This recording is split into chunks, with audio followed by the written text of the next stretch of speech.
ওই যে ফরহাদ মাঝহার আছে না, উস্কো খুস্কো চুল, তারপরে আপনার নাস্তিক আর মোরতাদদের দোষর, এবং এই শয়তানদের এই যে বাউল বেয়াদব আবুল যে বেয়াদব আল্লাহকে গালি দিল, কোরআনে কারীমের অপব্যাখ্যা করলো, সূরা নাসে কয় যে কুল আউযু বিরাব্বিন নাস মালিকিন নাস। আমি তো বিশুদ্ধ করে পড়তেছি, ওর ভাষায় বলতেছে আল্লাহই তো কইছে বেশি বেশি নাচতে, কুল আউযু বিরাব্বিন নাস মালিকিন নাস ইলাহিন নাস।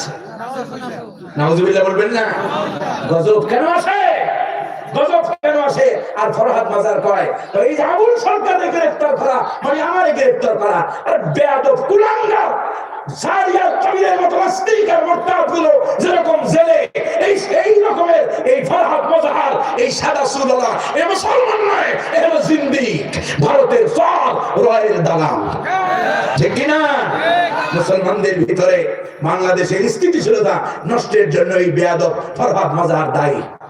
বুড়া হয়েছে, বুড়া ভান, বয়স তো বেড়ায় 70 কাছাকাছি।